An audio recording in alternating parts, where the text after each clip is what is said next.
Rouge the Bat, everyone's favorite double-cross spy thief that's sexy as hell. Sometimes she's gathering crucial intel to help her side win, other times she just kinda follows Shadow, and other times she's barely even a background character. Today, we're gonna look at Rouge's role in every Sonic game she makes an appearance in, and rank her from worthless to elite.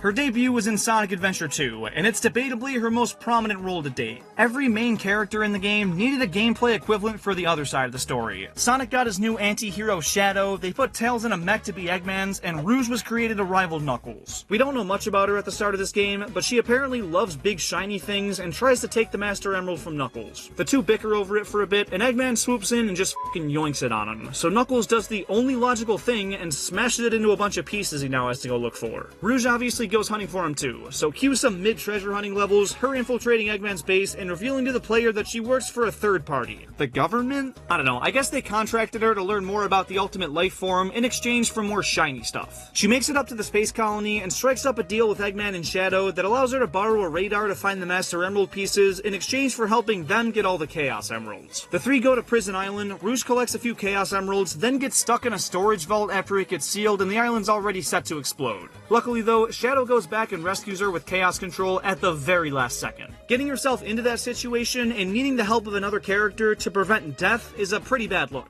and it's not even the only time this happens. Later on, when her and Knuckles flirt some more in space, she falls to her impending doom in a pit of lava, and Knuckles catches her just in time for the save. Seeing her actually get herself killed twice really paints her in a bad light, but she does make a little comeback in the endgame. After Shadow exposes her identity as a government spy, he thwarts her plan of stealing all the Chaos Emeralds from the cannon and allows Eggman to fully power up the Eclipse Cannon. This, of course, doesn't go as planned for him. It sends the space colony on a collision course with Earth, and Shadow's super happy about it, but Eggman had no idea. So everybody minus Shadow puts their heads together to figure out a way to save the day, and of all the literal geniuses in the room, Rouge is the one that figures out what to do. They gotta use the Master Emerald's power to offset that of all the Chaos Emeralds, so they beat a quick level, get to the cannon's core, and then the Bio Lizard takes over the arc and makes Sonic and Shadow go super to stop it. In a dire situation, she comes in clutch with a clever plan, and is overall a really impactful character throughout the story. Being able to play as her just like the rest of the main cast is huge, but the two near-death experiences keep her from being elite. Still really freaking capable though.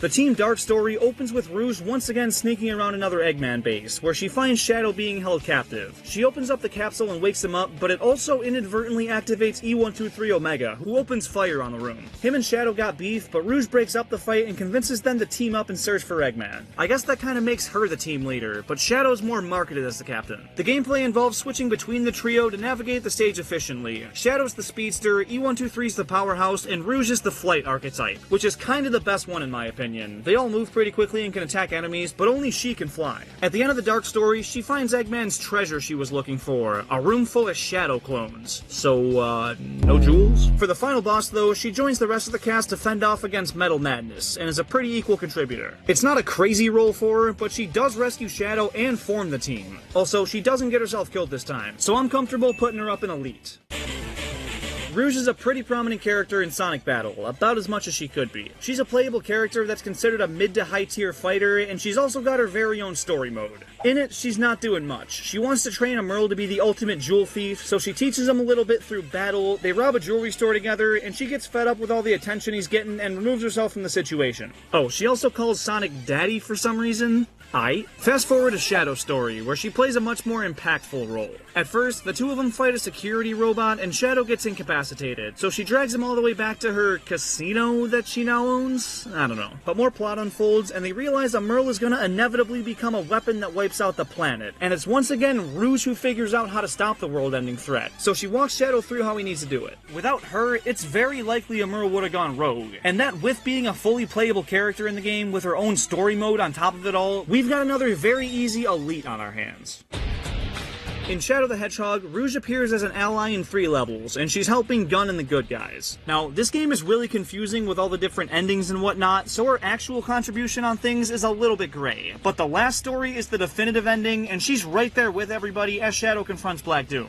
Problem is, Doom releases some kind of gas that paralyzes everyone but Shadow, so she has to just sit there and watch Shadow kick ass. He's the only character that's anything above average, and she really has no say in the fate of the world, but she still does all she can to fight off against Black Doom, and that's enough to keep her out of Worthless. Damn. Barely does anything. Sonic Riders is a super underrated racing game. It's got a really fun concept, unique mechanics, and carries over Sonic's main series level design philosophy of different routes for different character archetypes, and I freaking love it. But Rouge. She's an unlockable character with her own special board, and that's basically it. No role in the story, not that there's much of one in this game, but still, in a game like this, being included as a playable character warrants at least a mid-tier. And same thing for Sonic Riders Zero Gravity. Sonic 06 features 3 perspectives of the story, and Shadows heavily involves Rouge. It opens with the two of them getting their hands on the Scepter of Darkness, but after Eggman confronts him and tries to steal it back, he whacks her mid-air and causes her to drop it, and Shadow, being the beacon of chivalry he is, catches her and lets the scepter hit the ground. This scares the shit out of Eggman, and for good reason, because it frees Mephiles the Dark, a purely evil and all-powerful character that effortlessly sends Rouge and Shadow to a decimated future they seemingly can't return from. There, they find Sonic and Co. met the same fate and team up to get back to the present. Rouge, being an expert treasure hunter, finds a Chaos Emerald well before even Emerald Boy can, and they all escape to the present, but Shadow stays back to fight Mephiles. So Rouge sends help to the future by giving her Chaos Emerald to E123 Omega to hold onto until Shadow needs it. Shadow was kinda cooked in this fight with Mephiles, so Rouge basically saved him. And in the last story, where, spoilers, Sonic's dead, everyone splits up to find a Chaos Emerald to try and save him, and of course, Rouge's abilities lend themselves quite well to that. She's also a playable character throughout Shadow's story, and while she only has one level that's all her, she's a secondary character in a few of Shadow's, so that definitely helps her case. While she is the one responsible for releasing Mephiles, he probably would have gotten out at some point anyway, and saving Shadow, who went on to be necessary to beating Solaris in the end, played a crucial role. I think Pretty Capable is a very respectable spot to place her. Sonic Rivals puts Rouge into a pretty minor role. She apparently gets trapped in a playing card after learning one of Eggman's secrets, and is basically a damsel in distress for the first time. And to make it worse, she's not even a playable character in this racing game, so it's an undeniable worthless. She plays a much bigger role in the second Sonic Rivals, where she has her own story mode and travels alongside Knuckles. They work together to find the Master Emerald and all the Chaos Emeralds, and they kinda succeed. She steals Eggman's Emerald Detector and ends up finding 6 Chaos Emeralds, which triggers this portal to another dimension to open up, and Knuckles drags her in with him. The portal ends up splitting them up, and once Rouge finds Knuckles, he's being controlled by a big fire monster called the Ifrit. So she has to fight this World Ender Lava Bird and the Great Warrior Knuckles all by herself, and she absolutely crushes it. That's more than we've ever really seen from her, so it's gotta go elite. Also, after saving Knuckles, they find out the Master Emerald was inside that detector they had the entire time, and she distracts Knuckles with Riz to steal it from right under his nose. Double elite. I'm gonna group the Mario and Sonic at the Olympic Games together because they're more or less the same game. She's not in the 2008 original, but she is in everyone after that, and they don't have a big story mode or anything, so a decent playable inclusion earns her a spot in playable but average. Everything was going as planned until it wasn't.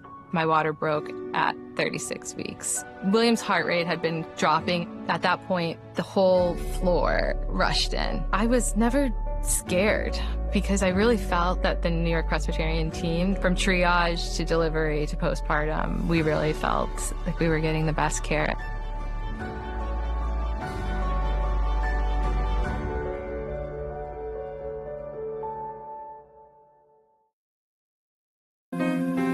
Yes, I'm finally including an RPG game. Look at me. Rouge is the 4th person to join Sonic's team, and was apparently sent to do so by the gun commander in the hopes of gathering some Nocturnus technology. You can choose to help her, or not, it doesn't really matter, and in-game, she can fly in the overworld as well as sneak up on enemies, and in battle, she's got a low attack power and armor, but attacks twice per round and can fittingly steal items from enemies. That sounds like a good trade-off to me, but every tier list I've seen has her placed at the absolute bottom of the totem pole. So I don't want to put her very high, I'll go barely does anything.